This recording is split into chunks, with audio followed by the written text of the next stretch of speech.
자, 세 분 나오셨습니다. 가죽 자켓입니까? 그게 뭡니까? 뭐라고 불러야 돼요? 세무. 아, 세무 아니구나. 잠옷입니다. 어. 아, 네. 요즘 아마존에스가 유행이라고 해서 한번 컨셉으로 입고 왔습니다. 그러니까 이게 인소매의 옷인데 가죽으로 된 옷이에요. 강한 여성의 상징. 사실 옆에 있으면 되게 부담스러워요. 막 답답해 보이고. 이랴! 자, 마차님 나오셨습니다. 안녕하세요. 마차입니다. 그 옆에는 마차님이 롤모델이라고 말하는 우리 보람님. 네, 반갑습니다. 보라입니다. 예. 근데 어때요? 옆에서 막 마차님이랑 같이 방송하니까. 전 너무 영광이고 진짜 좋아요. 그리고 이거 저 약간 가죽 이런 것도 너무 좋아하는데 약간 취향 저격 당했습니다, 오늘도. 자, 그리고 그 옆에는 야수님. 안녕하세요. 야수입니다. 예. 이 세 분과 함께 본격적으로 출발하겠습니다. 예. 이게 지금 24일 날 수사심의위원회가 열리기 전에 이동재 측과 한동훈 측의 어마어마한 언론 플레이. 사실은 그런 겁니다. 그러니까 이게 숲을 이야기하고 있는데 나무를 가리키면서 나는 거기 공모 안 했다. 뭐 이런 이야기 하고 싶어 하는 것 같고. 근데 실제로 보니까 부산에서 녹음됐던 그 파일의 이제 녹취록이, 그 파일은 이 녹음을 한 게 그 백모 기자죠. 이동재 후배. 예. 이제 그 기자가 녹음한 것을 이제 녹취를 풀어가지고 여론전을 하던데, MBC나 KBS 등이 보도를 하면 거기 그 전에 이동재 측에서 주진우 기자래. 주진우 변호사가 그랬잖아요. 이거 왜곡된 거다. 우리가 갖고 있는 녹취록에는 그런 이야기가 없다 하면서 녹취록을 쫙 풀었어. 근데 전체를 공개한다고 했던 것에 빠진 부분이 있다는 거예요. 빠진 부분. 그러니까 국민들한테 자신들이 빠진 부분이 있다고 이야기를 해놓고 사실은 거기에 빠진 부분이 있다는 것을 먼저 이야기 한번 해드릴게요. 이게 그런 거예요. 예를 들어서 이동재가 결국에는 강연 같은 거 한 번 할 때 3천만 원씩 주고 했을 거 아니에요. 그런 것들을 옛날에 한 번 보니까 웃긴 게 채널A가 그런 영상이, 협찬 영상이 VIK를 점점점 할 때 한동훈이 하는 말. 진짜 그렇게 많이 하면 그게 거기 있는 사람에게 강연하고 지식을 전달하는 문제가 아니라 그런 사람들이 와서 강연하는 것밖에 홍보하는 것에 있어서 주가 조작 차원이잖아, 그것도. 이때 이동재가 옛날에 VIK 영상 보니까 한국당의 윤영석의 양산 쪽 그 아저씨랑 몇 분 계시더라고요. 여기까지 가겠나 싶겠지만 아무튼 유시민은 좀 이 부분을 통으로 빼놓고 그 다음에 왜 이걸 뺐냐면은 그 다음에 한동훈의 말이 이어지거든요. 하여튼 금융 범죄를 정확하게 규명하는 게 중요해. 그게 우선이야. 그러니까 여기서 이 한동훈하고 이동재가 했던 말 부분을 삭제해버리면 이동재의 채널A가 그런 영상이, 협찬 영상이 VIK를 하는 말에 한동훈이 하여튼 금융 범죄를 정확하게 규명하는 게 중요해. 그게 우선이라고 말을 하면 한동훈이 유시민에 대해서는 관심 없다는 뉘앙스가 분명히 나오는데 그 사이에 이동재가 한 말이 있단 말이에요. 이걸 살짝 빼고 공개를 해. 그러니까 한동훈 이야기는 하여튼 금융범죄를 정확하게 규명하는 게 중요해. 여기 어떤 의미냐면 이게 유시민과 연관해서 금융범죄가 일어날 가능성이 있다고 말하는 거예요. 근데 이 문장 단락을 싹 빼버리면 한동훈은 유시민한테는 관심 없고 금융범죄를 정확하게 규명하는 게 중요하다. 이렇게 말을 왜곡시키는 대표적인 편집의 어떤 기술 같은 거죠. 그러니까 주진우 전 검사, 현 변호사가 이게 직업이 싹 변하는 과정에서 그 기간이 너무 짧았어요. 사실 이렇게 직업이 바뀔 때는 약간 쉬는 시간이 필요합니다. 그래서 물 뺀다고 하죠. 전에 있던 직장에서의 들었던 여러 가지 습관이나 말버릇들을 좀 뺀 다음에 새로운 세계로 들어가야지 이질감이 안 생기는데 바로 이제 검사 사표 내고 바로 변호사로 이제 바뀌다 보니까 자기가 검사인지 변호사인지 잘 모르는 것 같아요. 그러니까 아직까지도 자기가 보여주는 대로 국민들이 볼 거라고 생각하고 이 증거를 제시했을 때 이 효과가 이동재를 때리는 건지 한동훈을 때리는 건지 아직 구분이 잘 안 되는 것 같아요. 그러니까 급한 마음에 그러니까 우리 아니야 해가지고 나는 누군가를 보호해야겠는데 그 보호하는 대상이 이동재를 보호하는 건지 한동훈을 보호하는 건지 뭐 이상한 상황이 돼버리는 거죠. 그런데 이 전체 녹취록을 이미 봤던 국민들 입장에서는 이 주진우 변호사가 보여주는 그 맥락보다는 다른 맥락을 보고 있는 거잖아요. 전체적으로. 그러니까 참 아직까지 이 사람들의 이렇게 사고관이라는 게 좀 무서운 것 같아요. 그러니까 이제 변호사 할 것 같으면 네. 앞으로도 변호사 해야 될 거 아닙니까? 주진우 변호사가.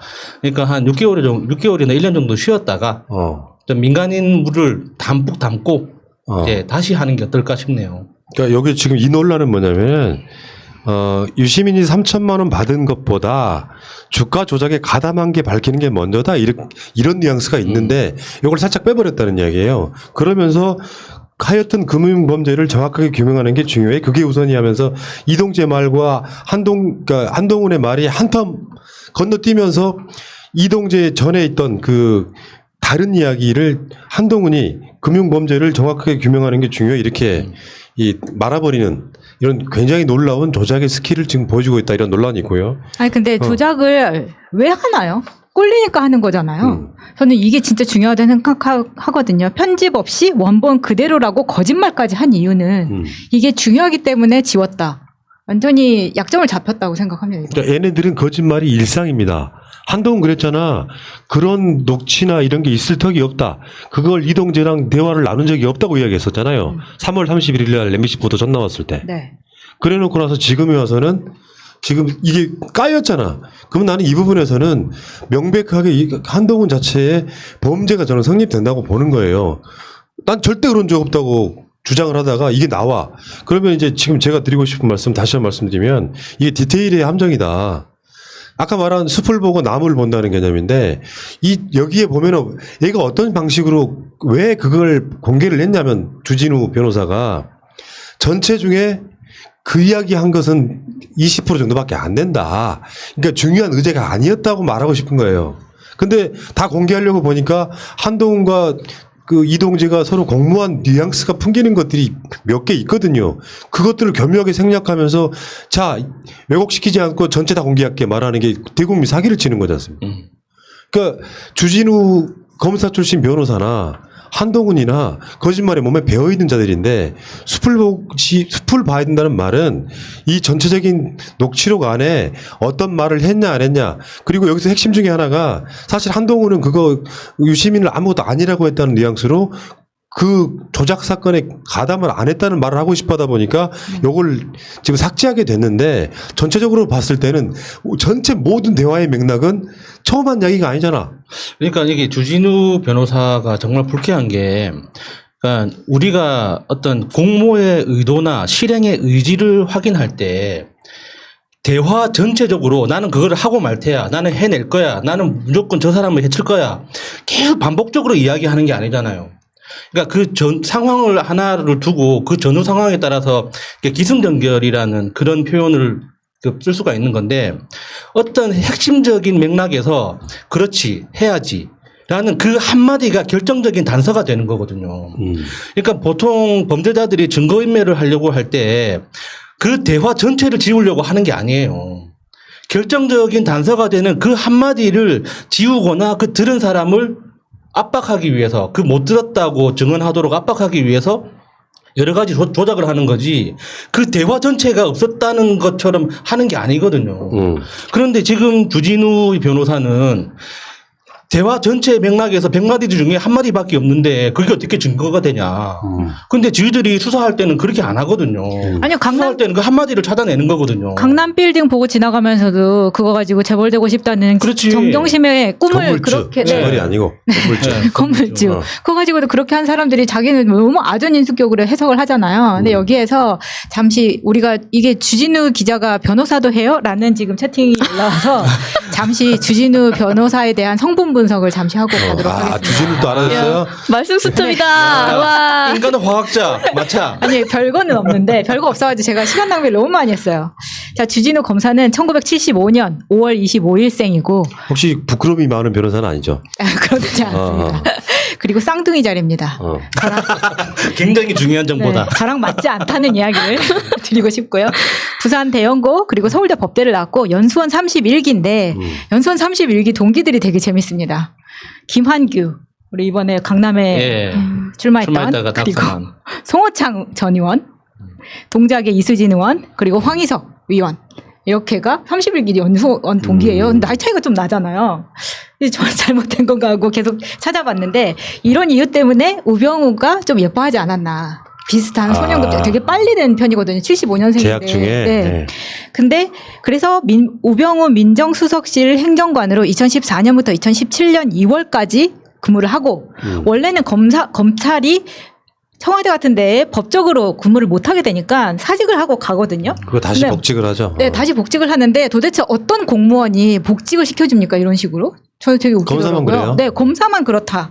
이것도 중요한 부분이고 그리고 2017년 2월에 검찰을 복귀하고 나서 2017년 9월에 사임을 합니다. 그러니까 몇 달 전에 사임한 거예요. 아직 1년도 안 됐고 그리고 이 사람이 사임을 할 때도 환경부 블랙리스트 건으로 청와대 압수수색 2번을 했더니 안동으로 자천돼서 자기는 사임한다 이랬거든요. 근데 걔 뻥이다. 이거는 왜냐하면 국정농단 세력으로 볼 수 있거든요. 이 사람이. 그래서 구속이 안 된 게 다행인데 어디에서 이런 사임 사유를 드느냐라고 해서 비난도 많이 받았어요. 그런데 이 사람이 지금 주진우 어떤 로펌에 들어간 게 아니라 주진우 개인 법률사무소를 차린 거거든요. 이 법률사무소가 어디 있느냐. 중앙지검 문 딱 열고 50cm 가면 바로 앞에 있는. 와, 나 진짜 위치 보고 깜짝 놀랐어요. 거기 있더라고요. 진짜 그냥 이건 나간 게 아니다. 그리고 이거는 제가 지난번에 우리 중앙지검에 한번 그 건으로 조사받으러 간 적이 있었잖아요. 예. 조사받던 그 조사 뭐라 그러지? 조사하는 사람 검사 말고 예, 그 수사관. 수사관 책상에 그 변동, 인사이동 변동에 쭉 보면은 쭉 리스트에 아직도 주진우가 있어요. 왜 그게 있었냐면 이 사람 밑에 있었던 사람이 누구 있느냐에 대한 기록을 보기 위해서 있는데 그때까지만 해도 주진우가 있을 맞아요. 정도면 검사실에 가면 역대 그 몇 호실 검사들 이름이 쫙 나옵니다. 예. 네. 그러니까 이게 얼마나 아직도 내부의 사람처럼 소통이 잘 되고 그렇지. 있겠느냐라는 걸 느낄 수가 있거든요. 그게 정관예우가 되는 대표적인 길이에요. 네. 공식적으로는 불가능하다고 해도. 자, 뭐 주진우는 그렇다 치고 이런 방식으로 해서 지금 이 사람들이 이러고 있는 것 아까도 다시 말씀드리지만 이 녹취록뿐만 아니라 서로 간에 통화했던 목록이라든지 대화록을 보면 계속해서 서로 간의 이야기 내가 만약에 한동훈을 만나고 싶다고 부산지검 가면 만나줍니까? 이동재하고 한동훈은 늘상 대화했던 이야기 연속성들이 계속 많잖아요. 뭐 저번에 했던 이야기라든지 이런 방식으로 보면 이 자체가 공모인데다가 뭐 디테일 가져와서 뭐 한동훈은 그렇게 말을 했냐 안 했냐 하는 건 웃기는 소리예요. 간단히 말하면 법원은 다시 말씀드리지만 현직 검사가 불법 행위를 보고도 묵인 방조하는 것만으로도 큰 죄를 묻는 거예요. 근데 여기에 보면은 뭐 그런 거 하나 걸리면 어쩌고저쩌고 하는 식의 여러 가지 동조가 들어가지 않습니까? 그런 것이 있네 없네 그래가지고 뭐 이동재가 구속당한 것은 뭐 부당하다 이렇게 이야기하고 있는데 결국에는 수사심의위원회에 뭔가 좀 좋은 유로를 만들기 위한 작업이다 이렇게 보시면 될 것 같고요. 어제 KBS가 그 일요일 날 사과 방송하고 나서 좀 약간 쪽팔렸겠죠. 진짜 겁나 쪽팔려 해야 됩니다. 쪽팔리고 나니까 여기에 이제 이철 전 대표 이분이 이제 그 이동재한테 받은 편지 있잖아요. 이걸 공개를 했어요. KBS한테. 그래가지고 실제로 그 이철 전 대표가 가족한테 보냈던 편지들을 보면 이동재라고 채널A 기자가 와서 이렇게 이야기하는데 뭔가 뭐 느낌이 안 좋다라든지 또 다른 편지에 보면은 이렇게 편지를 그러니까 그때 이동재가 말했던 것처럼 검찰이 하고 있는 것 같다라든지 이런 식 이야기를 보내요. 그래서 전체적인 맥락은 여기에서 어떤 위협감, 협박이라고 느꼈냐 안 느꼈냐. 이게 이제 상대방한테 이동재하고 한동훈이 만약에 공모해서 협박처럼 했다면 여기 굉장히 중요한 죄가 성립되기 때문에 이 부분에서 KBS가 보도를 하면서 뭔가 되게 소심하게 뭐랄까 그 한동훈한테 이동재한테 그런 느낌이 좀 있었어요, 사실은. 그런데 이게 다 큰 어른 남자 입장에서 거기다가 하여튼 뭐 굉장히 큰 규모의 금융 사업을 했던 금융 사업이 아니지 바이오 뭐 이쪽이었는데 큰 사업을 했던 사람으로서 시시콜콜하게 누가 나한테 면회를 왔었다, 누가 이런 편지를 보냈다, 시시콜콜하게 보내는 게 과연 말이 될까요? 그러니까 그 감옥 안에서도 여러 가지 일이 발생할 텐데 그걸 다 가족들한테 감옥 안에서 이런 일이 있었고 이거 힘들고 그럴 리가 없잖아요. 그러니까 그 자기가 겪었던 일들 중에 정말 걱정되는 거. 내가 뜬금없이 이런 편지를 받았는데 알려주니까 너도 걱정을 해야 된다라는 취지 아니었습니까? 그게 바로 공포심을 느꼈다는 거죠. 특히나 따님한테 보냈다는 그 편지를 보면 걱정된다. 그러니까 조심할 필요가 있을 것 같다. 이런 표현까지 나오거든요. 검찰에서 수사하고 괴롭혀서 우리가 넘어가면 없는 사실도 만들 수 있다. 그것이 걱정된다. 예. 이게 이제 이 굉장히 중요한 제목인데 강요 미수죄. 강요죄도 있고 미수죄도 있는데 실제로 그게 이루어지지 않았기 때문에 미수죄라고 말하는 건데 강요 미수죄도 굉장히 중요한 엄중한 범죄라는 거예요. 실제로 이철 전 대표 측이 지금 이제 그런 어떤 감정을 느꼈다고 지금 이동재 검언유착 수사팀에게 그 편지를 전달했다고 그러더라고요. 그 가운데 오늘 빵 하나 더진 게 있죠. 이철 400억대 투자 사기 의혹 해가지고 피해자들이 연합해가지고 이철 전 대표를 검찰에 고발합니다. 그러니까 검찰이 오늘 남부지검 금융조사 일부 예표당에서 수사를 합니다. 요거 윤석열의 보복이라고 해도 되겠죠? 참 애잔합니다. 지금 윤석열 총장이 할 수 있는 게 이거밖에 안 된다는 게 참 그 총장이라는 이름이 너무 부끄럽네요, 진짜. 그러니까 다른 죄목이다. 그래서 지금 피해자 연합이라고 하는 곳 사람들이 모여가지고 이철한테 우리가 속았다. 그래서 400억대 투자 사기를 당했다. 이렇게 고발을 하는데 교묘하게 딱 이 타이밍에 중앙지검이 아니고 남부지검에다가 딱. 근데 남부지검이 원래 금융조사 이렇게 전담하는 곳이기 때문에 뭐 남부지검에 배당한 거는 뭐 당연한 건데 갑자기 이 사건을 들추는 것 자체가 그러니까 만약에 윤석열 총장이 제대로 그러니까 뭔가 이 상황에서 방향 전환을 하고 있다. 뭐 대통령한테든 추미애 장관한테든 신호를 보내고 싶다면 익성에 대해서 다시 익성 그 펀드에 대해서 재조사를 하라든지 안 그러면은 익성 건에 대해서 더 면밀하게 조사를 하라든지 하는 그런 신호를 흘렸어야 되는 건데 이런 식으로 하면 끝까지 저항하겠다는 것밖에 안 되잖아요. 그러니까 이런 측면도 있죠. 이철에 대한 보복도 있겠지만 이것도 일종의 언론 플레이 같은 거예요. 원래 이철은 나쁜 놈이야.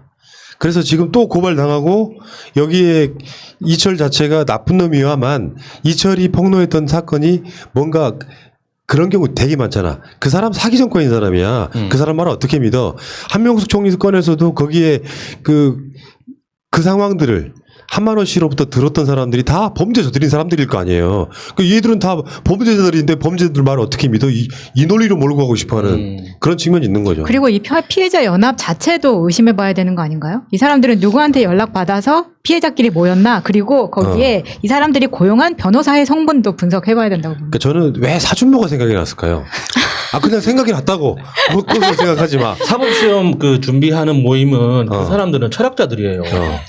존재하지 않는 걸 준비하는 그 굉장히 형이상학적으로 높은 수준에 있는 사람들. 다시 만들면 되지. 그러니까 다시 만들려고 만들었겠지만 그래도 이미지 세상에 없는 걸 준비한다는 건 보통 정신 상태로 힘들거든요. 그러니까 사법 시험을 준비할 수 있게 만드는 법을 만드는 사람들이 보인. 그렇죠. 예. 대단한 철학자들입니다. 참. 예. 이제는 더 이상 사기꾼들 말을 어떻게 믿어가 아니라 진짜 검사들 말을 어떻게 믿어 이런 말이 진짜 생겨야 될 지경이라고 생각이 드는데요. 근데 이 검사나 판사들이 현직에서 일을 할 때 충분히 공적인 영역에서 영향력을 많이 미치는데도 불구하고 선출직이 아니잖아요. 국민들 눈치를 보지도 않고. 근데 그 현직에서 일을 하는 거에 대해서 어떤 뭔가 좀 더 신경 써서 일할 수 있도록 하는 법안이 지금 발의가 됐더라고요. 정청래 의원님이 요즘 입법머신이라고 해서 엄청 일을 열심히 하고 계신데 보니까 그분들이 현직에 있을 때 그런 좀 잘못된 뭐 처리를 하게 되면은 이제 변호사법에서 변호사로 개업했을 때 뭔가 불이익을 주는 그런 거를 했더라고요. 그래서 해결을 하려고 하면 검찰 개혁에 있어서 뭐 추미애 장관이나 많은 분들께서 노력을 하고 계신데 좀 보시는 분들께서 이제 일 잘하는 그런 분들 어떤 법안이 올라오는지 이런 것도 좀 신경을 많이 써주시면 좋겠습니다. 알겠습니다. 자, 어쨌든 현 상황이 이렇고요. 24일 날 수사심의위원회가 열리기 전에 한동훈이 검찰에 불려가는지 안 가는지 갔다 왔다 그랬구나. 네. 한동훈이 이미 비공개로 조사를 받았더라고요. 한번 지켜볼 일이고요. 자, 24일 한번 기대 한번 해보겠습니다.